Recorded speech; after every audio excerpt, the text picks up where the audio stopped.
narrative that y'all try to create, like there's no safe space in the Black community for mixed people, is a lie. You know what? You know where your safe space is? It lies in colorism.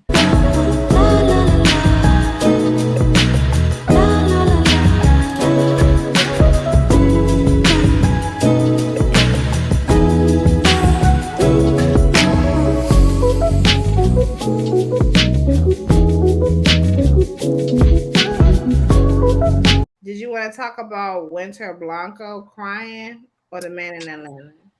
I don't think we could. Yeah, let's do Wintrr and then we'll do Raptar. She looked like, oh my god, I don't like that bitch. Blocked me because I made that video about her when it was a girl. I don't know if y'all saw this on Twitter, or I don't know if y'all saw my video, but it was a girl who commented under one of her TikTok videos or whatever. I don't know what her TikTok video was about. Don't care. But the girl said like, oh, you should talk about the fact that you're pretending to be Black. So she took it upon herself to go inbox the girl boyfriend, and then the boy inboxed her back and was like, hey, you know, how you doing or something like that. But come to find out, that was a girlfriend the whole time. And she thought she ate, and it backfired on her. She thought she ate. Wait, something is really wrong with her. Hey, that was the girlfriend? Yeah, that was the girlfriend on the boyfriend page that inboxed her back. Why did she do that? Why did she inbox her back? I guess just to make her feel like she maybe got one up, because even the boyfriend went on Twitter and leaked her address, leaked her social. Like, he was walking her like a dog. He was like, bitch, I would never talk to you. You look like Michael Jackson. That sounds like a lie. I'm sorry. Why would you respond as your boyfriend to prove a point? That doesn't. I'm sorry. That sounds like a lie. I mean, I used to do that back in the day. You know, being petty. Like, bitch, you think you're talking to him? You talking to me? Right. She probably was young. Yeah, I think she looked a little younger. In Wintrr, at the end of the day, you have to remember your truth. You were born a white woman. Let's play the clip. Let's roll that beautiful bean footage, shall we? I'm half Black because my father is Black. He is not a biracial man. That's another rumor. Oh, he isn't? No. Oh. What? Girl, you just met my grandma and you have seen pictures of my granddad who just passed away. But isn't he light skinned?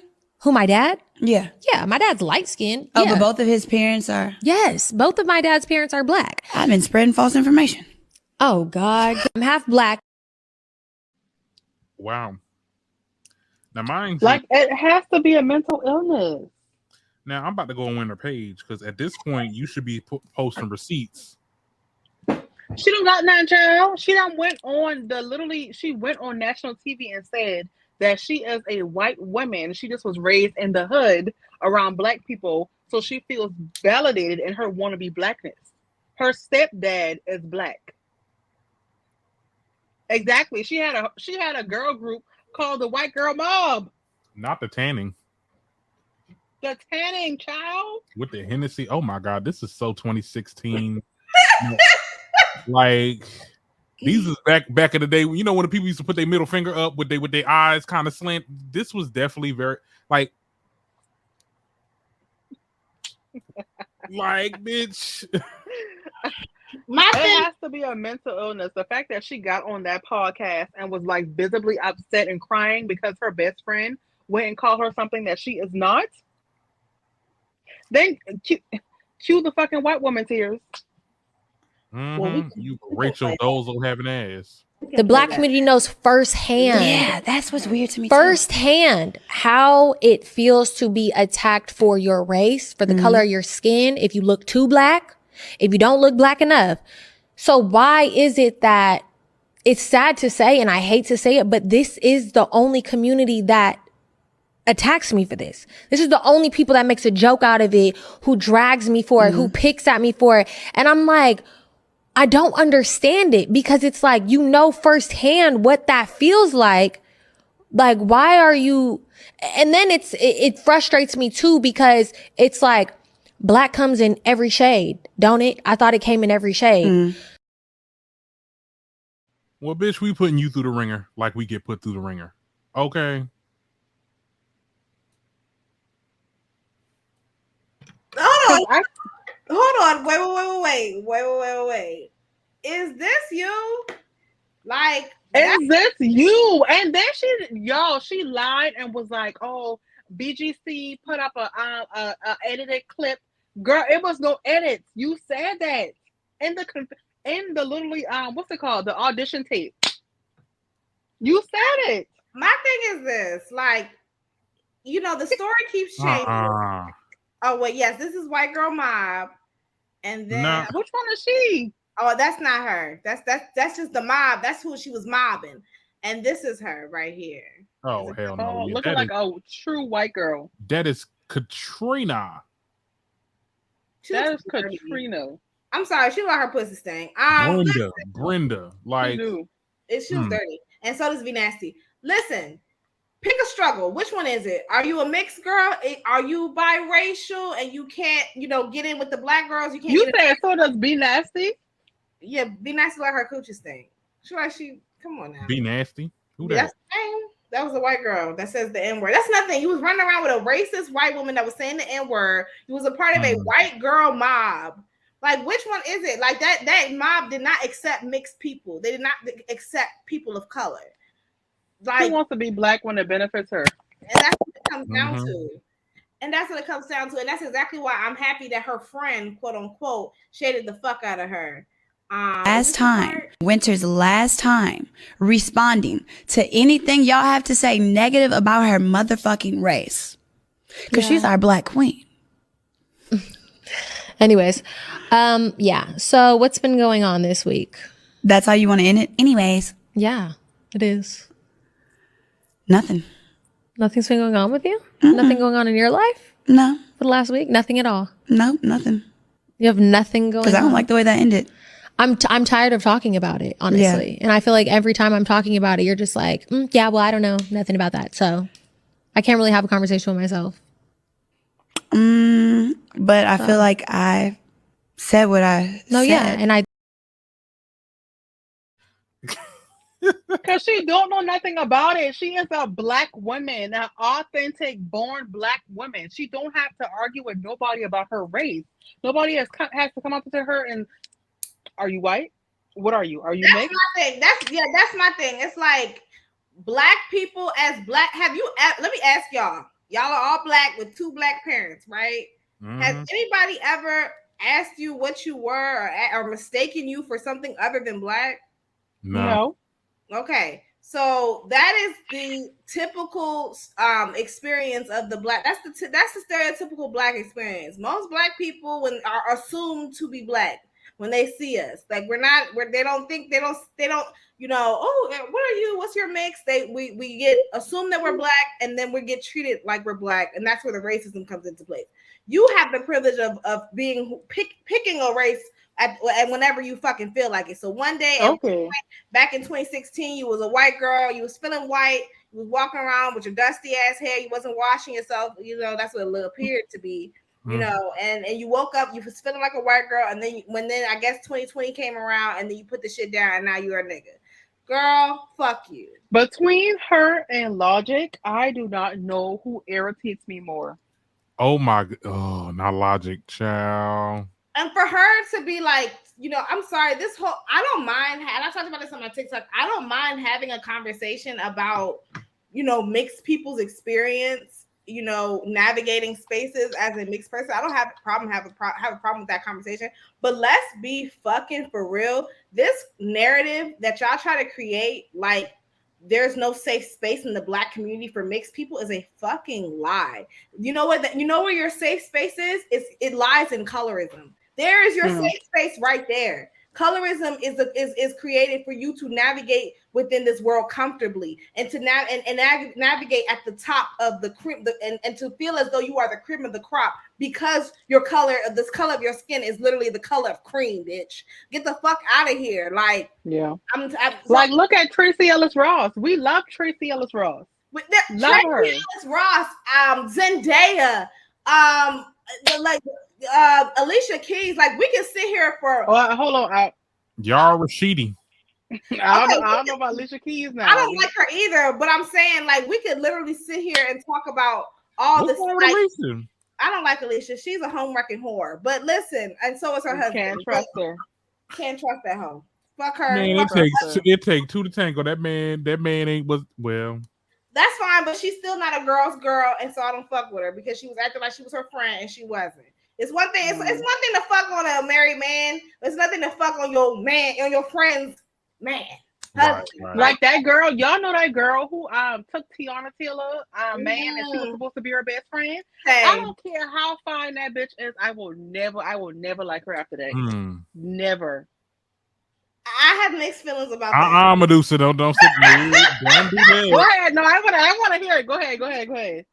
I just feel like she when Tiana addressed the situation, she gave all the smoke to Tay, and like she didn't hold the nigga accountable at all. And it's like I just feel like when we do that, we I don't know. I just feel like women do ourselves a disservice when we hold other women more accountable than the man that's in a relationship with you. Now, especially if you're gonna stay with him, right?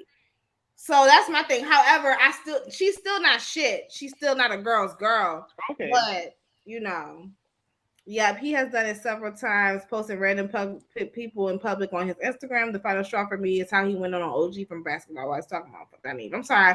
I'm getting to the comments so late, y'all. Why does everybody get to claim that 5% to get access to the black culture? You know what it is? Because they just want to say nigga and they want to fuck on black men. That's what it is. That's really what it is. That's what it really comes down to.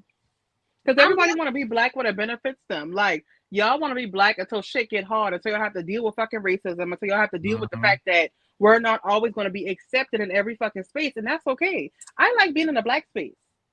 Because I'm comfortable. I don't got to worry about nobody shooting this shit up unless they arguing. And that's between them two. You know what I'm saying?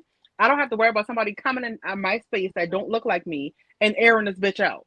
We don't have to worry about being, dealing with racism when we're in black spaces. Now, we do have to worry about dealing with colorism. And see, that's when we have these conversations with Wintrr, Blanco, and Claudia Jordan. And that's my issue with this is the last thing I'm going to say. Again, I don't mind us having a conversation about the experience of mixed people, but if we're going to have that conversation, I need you to be transparent about the privilege that comes with you being mixed, especially you being a mixed woman. Like, if you're not going to address that, we don't have nothing to talk about. And my thing is like, 9 times out of 10, the mixed kids that complain about not feeling comfortable, like Amber Rose. The mixed kids that complain about not being comfortable in black spaces are the ones that made it uncomfortable for their fucking selves. You can't walk into a black space and just because you're lighter than everybody else in there, you can't just automatically assume, oh, you're the outcast because everybody is looking at you different or because you look different. Nobody said that. Amber Rose loves to say how she don't feel comfortable around black people, but she always is in a black space. She's always up under a black man. You feel comfortable enough to take our culture, to take our men, but you don't feel comfortable to stay in fellowship? And my thing is, if the black community is so hard to be a part of, then take your ass to the Why do you want to be in it? So then take your ass to the white people. Let white people, let's see how white people treat it. Because the white people don't like it either, because it's like, okay, you may be one of us. They already entitled. So somebody else coming in entitled, they're like, who the fuck are you? Because you're still a house slave. Right. You still white people still remind you that you still a and so they're gonna remind you. Right. And so their dying day. And that's the gag. And here's the gag. Because black people a lot of us are still fighting through anti-blackness. A lot of us will put people like Claudia Jordan, people who look like her, Alicia Keys, Amber Rose on a pedestal because you're light skinned. Half of y'all don't even be, I don't want to say you're not even that cute, but just because simply, not to say that you or like a Jocelyn Hernandez, like Jocelyn is not an attractive, Natalie Nunn. The list goes on and on. Because that bitch is the #1 colorist. Like, wait, what is Natalie? What is Natalie? She's half white. She's mixed. Her mom is white and her dad is black, and she acts every bit of it. And her mama is like trailer park trash looking white, and she act like it. Yeah, I like it too. She do. She do look like them. She do look like them trailer park white moms, child. She do. And they be getting the skinny black boy. Ooh, let me child. You know they be they be getting them skinny black boys. Skinny black man, child. As going that, especially though, they be getting the homeless ones, the one that need a place to stay. They need somebody to love on them. They need a sugar mama. That's the ones they be getting. And okay, because now we're about to take this conversation real left. Because really and truly, when y'all be, and that's another thing, when you want to have these conversations about how displaced mixed people are, let's talk about it. Let's talk about how a lot of y'all have trailer park trash ass white mammies and degenerate ass black fathers, and it's like that's and then you're brought into this world, you're fetishized from the jump. And of course you don't have like you and you don't have a safe space for you, because on one hand you're being fetishized, the next minute you're being sexualized. But let's be very clear, it's your parents that brought you into this world. Like, hold them accountable. Don't that ain't got nothing to do with the black community. That has to do with your black ass daddy and your white ass mammy. Because to be honest, you can always tell when a mixed person has a black mama versus a white one. I don't agree. I know. I'm sorry. What? I know some anti-black mixed people with black mothers. I used to work with this bitch. Her name is Morgan. It's different kinds. It's different kinds. It's the ones. Sis, some of the most anti-black people I know have black moms. I'm sorry, like that. We got this narrative. In my experience with mixed people, I know some really down ass mixed people that like are really with the shits with white moms. So I'm sorry, like I feel like we be giving people with. I feel like two things could be true at the same time. Like I've seen a lot of mixed people with white moms that are actually very nice, and very like soft coming. But then I've seen a lot of mixed people with like black moms who don't fucking like us because their black mom is so coonish that she's like, I don't want you hanging around no fucking black people. Well, so I mean, I get it. I just feel like we give mixed people with black moms a little bit too much credit, like as if anti-blackness is not exclusive to anybody. Anyone can be anti-black, and even a black person. So yeah, like I know, I just that narrative, like, oh, you can always tell. I'm like, not really, not in my experience. But child, we can talk about this all night. Okay. I'm tired of gay men speaking on us. Period, girl. What? Oh, I think, and Celestine, I'm a speak on your behalf. I'm gonna try to. I think what she's trying to say is like, just stay out of women's business. Sometimes, going back to the Funky Dineva shit, it's like sometimes some gay black men, they do feel a little too entitled to like women's spaces.